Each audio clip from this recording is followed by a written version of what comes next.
welcome back to another Wuthering Waves video, and today I wanted to give the simplest guide on how Wuthering Waves works and what to do when you go in and you're not 100% lost. Okay, I'm confused. We are going to start off first with the most important thing, combat. Simple stuff, normal attacks, it has charge attacks, has an elemental skill, your elemental burst, but here's where it gets different. They have their Concerto Energy and Forte Circuit. What are these two? Let's start with Concerto Energy first. Concerto Energy is going to be the bar that is to the left of your health bar. Pretty much once it's full, you're going to hear this sound.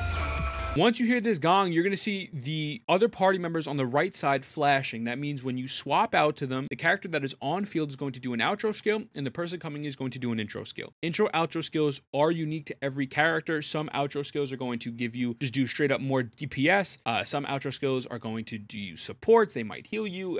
They all are different. The progress on each Forte Circuit is different per character. For example, my Forte Circuit might be max on the Rover, but when I swap out to my Yang Yang, it might be completely different. It might have little to no energy in there. So in order for you to get energy, you just got to do normal attacks and hit enemies with your skills, and eventually it'll build up over time. It really doesn't take that long. Why is this so important? This is going to incentivize you to not just on-field one character. The game wants you to keep swapping in and out for smooth, action-packed gameplay. And also, a lot of the time, some characters' talents and passives give you massive buffs. If you're on-field with them, and when you do the outro skill, it might give the next person, let's say, 10% electro damage, whatever the case may be. Pay attention to your Concerto Energy, because it's going to help you out a lot. The other one is the Forte Circuit. This is the main mechanic of the game for each individual character. Again, like intro outros, they're 100% different per character. I'm going to use my favorite character, Donjin, as an example. How does this work? So for Donjin in particular, she has the bar over her health, and there's 2 points. There's a halfway point in the middle and then one at the end. Every time she uses her Resonator skill, which is her elemental skill, it builds up the bar a little bit. Once she gets to that halfway point, she is then able to hold down, do an enhanced charge attack, and heal herself. Once you get to the full point, she still heals herself, and her charge attack does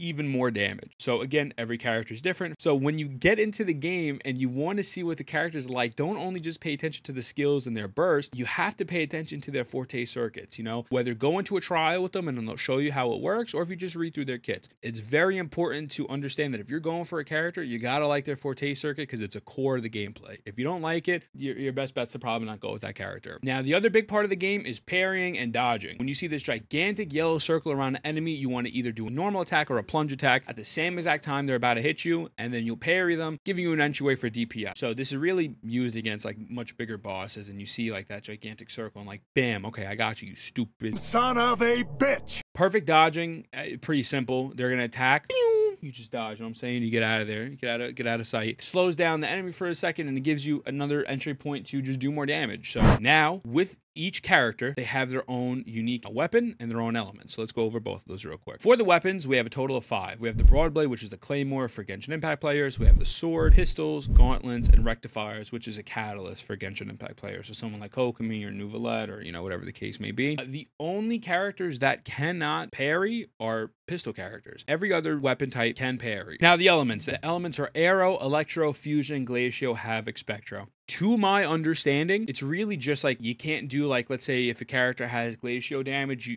you can't use Glacio against Glacio. It's just not going to work. You kind of got to mix and match the elements. But as of now, based off of CBT2, it doesn't have this deep intertwined element system the way Genshin has, where you could swirl Pyro and Electro or Hyper Bloom. That's not how it works as of now. So if elements ever change or get a massive update, we'll cover that. But sidebar, with the weapons, you are able to choose a free 5-star weapon at a certain union level.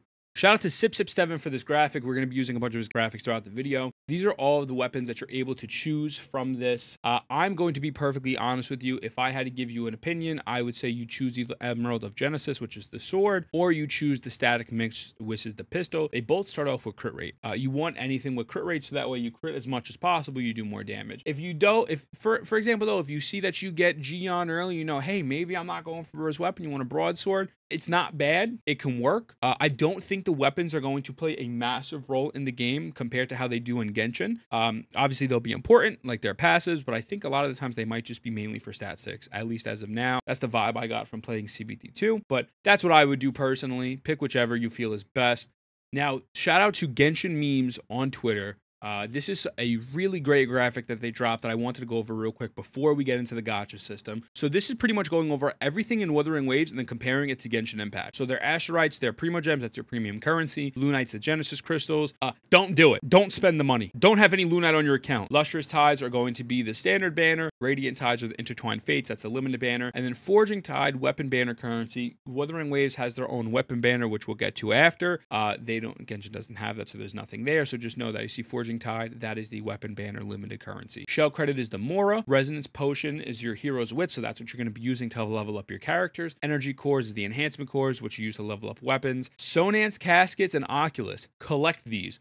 They have the same thing as Genshin, where they have their own, pretty much their own Tower of the Seven. You collect a certain amount of these little yellow squares, and bam, you're going to get some reward. So please, if you see these, make sure you collect these. It's important. Lunite subscription is the Welkin. What I say? These two are the shop materials. I can't pronounce that in Afterglow Coral. That's the Stardust and the Star Glitter. So the Afterglow Coral is going to be the ones that you use to buy dupes in the shop of characters. One really main important thing about the game is that you're actually able to buy up to 2 copies of the limited character using the Afterglow Coral. So for example, Gion, who's going to be on the first banner, if you do get Gion and you do have a bunch of Afterglow Coral there and you want to use it on someone, use it on Gion. You could buy 2 of his dupes. It's pretty crazy. So if you buy the dupe with not having the character, it's going to be useless. I don't even know if they'll let you do it, but if it does, it's just a waste. It's pretty insane. So use your Afterglow Coral, use that on character dupes. Wave plate is the resin. Everyone knows what the resin is. That's what you're going to use. We'll get into resin usage a little bit later. Crystal solvent is their fragile resin. You're probably going to want to save that, as well. And then they break down the terms. So Rover's the traveler. It's the guy's name. Resonance chain is their constellation. So if you see someone saying, hey, I got Donjon RC3, that means that's their constellations, RC. Attribute is their elements. Forte is the talents, which, by the way, you want to level up the Fortes first. Before you start doing all this other stuff with your resin. Resonance skill is their elemental skill. Resonance liberation is the elemental burst. SOL 3 phase is your world level. Union level is your adventure rank, and Tower of Adversity is the spiral abyss. So overall, it's a 1-to-1. If you played Genshin, you'll understand a lot of the systems and Wuthering Waves in terms of the general basic. So if you want to pause this or save these pictures, I recommend going to their Twitter and you could just save them yourself. But these are really great. So now going into the gacha system. With the gacha system, Wuthering Waves is genuinely probably one of the most generous gacha games of all time. There's going to be a limited time character banner, which is going to be Gion, limited time weapon banner, which is going to correlate to whoever's on that limited time character. So in this case, Gion weapons. There's going to be a standard banner, but then a standard weapon banner. Here's the thing though, you can lose on the limited character banner. So if I roll for Gion, I could lose to a standard character, which we'll cover in a moment. On that limited weapon banner, it is impossible to lose. After 80 pulls, which by the way, all the banners are 80 pity. After 80 pulls, you are guaranteed to get that weapon on that limited banner. You can't get a random weapon for someone else. You will not lose, which is amazing. Now the standard banner, let's break this down a little bit. This was a graphic released by Koro Games themselves. These are the 5 standard characters. You get Jinyin, Kalkuro, Verina, Langyang, Encore. We did do videos covering them. If you want to look, those will be on the channel at the end of the video. Quickly, support with CC, DPS, support, massive buffer. They heal and buff your team. Langyang is a DPS and Encore is a DPS. Initially, when you start the game, you're going to have a discounted banner. After 40 pulls, you get one of these 5 characters. After you do those initial 40 pulls, you will then have the option to select any one of these 5 that you want to focus. You can focus them, and after 80 pulls, you will get that character guaranteed. For example, let's say you do your first 40, you got Encore, but you really, really wanted Verina. After you get Encore, you can then focus into Verina. Once you get Verina, this will then turn back into a normal standard banner. So they're very giving. Very, very giving. Other gacha games are making you wait to 300 pulls. Some don't give you the option at all. In this game, they're giving you a lot. So very nice. Now you're asking me who would I recommend? I'm going to be honest with you. If you're at the focusing point, I would personally go for Kalkuro or Verina. Kalkuro is going to work extremely, extremely well with Yinlin, who is going to be the second phase of the limited time banner. And Verina is just an overall great healer and can work in any team comp. They heal, they buff your team, and they're very good. Not that the others are bad. These are 2 of the ones. If I had to pick, I'm going Kalkuro. But if you didn't want Kalkuro, Verina would be my next option. But I digress. Also, with this, you'll be getting 84 standard banner pulls and 14 limited banner pulls and 1800 asteroids, which is pretty much your primo gems. So it's not going to take you long to get these characters. They're very, very giving. Now, the standard weapon banner were those weapons I showed you previously where you can focus a weapon. So if I am focusing that sword with crit rate, after 80 pulls, I'm getting that weapon, regardless. That's it. Not only are they super giving in the rewards, but the gacha system is very giving in itself. And obviously, after every 10 pulls, you are guaranteed a 4-star as well, which is very nice. So echoes are this game's version of artifacts. Genshin, you have a 2-piece and a 4-piece set. In Wuthering Waves, you have a 2-piece and a 5-piece set. So what happens is you're able to equip up to 5 echoes. The very first echo you equipped in your party, you will be able to use that echo in combat. So, which is pretty sick. I'm not gonna lie to you. It's really dope actually. Every character can have their own echo. So you have the 3 characters in your party as well as the 3 echoes that are equipped. Some echoes are just straight up DPS. Some echoes can give you a shield. Some echoes heal you. Other echoes actually roam the wild and mine minerals and materials for you, which is very nice. I mean, there's tons of depth to the ecosystem. So read what they do and don't just immediately fodder one echo into another one without looking at what happened. Now, the other thing about the ecosystem is there is a point-based system. So the max amount of points, I believe it goes 8, 10, and 12. You can only have up to 12 points on your system. So for example, you cannot have 3 echoes with the equivalent of 5 points each on your character. That's 15. You can only have one of 5, and then you got to kind of like break it out and figure out how you're going to spread out your points. So how do you obtain echoes? You do not need resin. I used to pray for times like this, to rhyme like this, so I had to... You simply beat the shit out of them in the open world. Every time you beat something up in the open world, there's a possibility that you could suck them up and you can get that echo. Now, the unfortunate thing is it is completely RNG based and you might not get the echo that you want. And after you fight everything in the world and it doesn't respawn other than the bosses, well, just the bosses in the moment, kind of screwed. But great thing though, is you can infinitely farm the bosses, requiring no resin at all. If I want to go and fight a boss over and over and over again, I can. I don't need to claim the reward. I simply just need to fight them and pray to God I get an echo and pray to God I get something good. Now, shout out to the homie Daxrcys for this graphic. In this video, Daxrcys actually breaks down the echoes can go from 2 to a 5-star rarity, and these are the stats that each echo can get. I'm going to take myself off the screen for a moment so you can see. So the 2-star, the max level is 10 with 0 substats. The 3 stars, the max level is 15 with 3 substats. The max level is 20, which 4 substats, and the max level is 25 with 5 substats. I'm not gonna lie to you, I wouldn't recommend leveling anything other than a 4-star. I think you can be able to get through the game and clear all of the story content without leveling a 2 or 3-star. I just don't think it's worth it. So everyone go follow the homie Daxrcys on that. That's a W. Endgame, brother.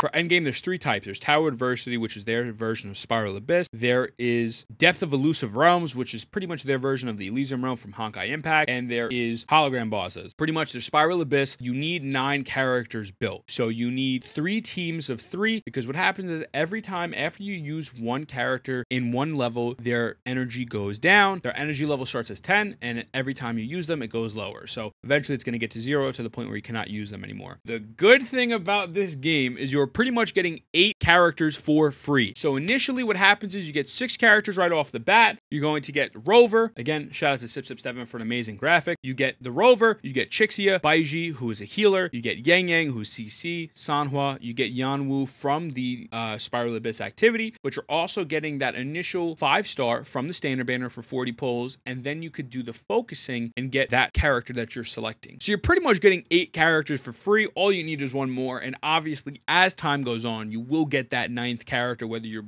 pulling on the standard banner or pulling on the normal banner. The game is pretty much setting you up already to do the end game content. You don't have to worry about, am I going to have enough characters? You'll definitely have enough and probably more than what you need. Very nice, great success. So that's a Tower Adversity. This other game mode, again, it's really the roguelike mode. You go in with 1 character only, but as time progresses, once you clear stages, you get buffs. You can pick these buffs. It upgrades whatever character you pick, along with giving you other supports. So now, my personal favorite is these hologram fights. Once you reach certain Union rank, after you fight a world boss, you are able to actually fight their hologram form, which has up to 6 levels. Each level is going to give you a one-time reward, and each level increases in difficulty. So the lowest being level 1, and then up to level 6 being the highest. With each level, their attack patterns change, they're going to be doing more damage, and it's just overall a bit of a different fight. So it gives more depth to the fight, and you can't go into level 1 expecting it's the same thing as opposed to level 3. They're going to get new attack patterns and they're going to do more damage. You're going to get your ass beat. It's a great time.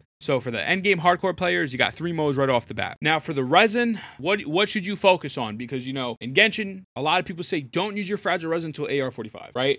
You don't need to use resin for artifacts in this game. So what should you be using it for? One thing I will say, don't use your resin on off rip is this simulation training off rip. Simulation training is going to give you more rewards. It's going to give you more level ups for your echoes, for your characters, and for your weapons. I do not think this is worth using early game because you are going to be able to just get all these type of rewards naturally by progressing through the story, by doing endgame activities, by actually just exploring. I don't think it's worth it, especially using your fragile resin, or in this case, it's referred to as your crystal solvent. So wave plates and crystal solvents, I don't think should be wasted on simulation training at first. Definitely take some time and use your resources on their talents, aka their fortes, and really just lock down your characters and your weapons. That's my personal opinion. This is the basics of the game. Obviously, things will change as the game goes on and when the game gets released, but these are pretty much the things that I think will not be changing at all. A lot of this has already been confirmed by Kuro Games. For example, the pulls, etc. We're going in with a lot of stuff. We're going in with a bunch of free items. We're going in with a bunch of characters, and overall, it's going to be a great time. So that being said, enjoy the game,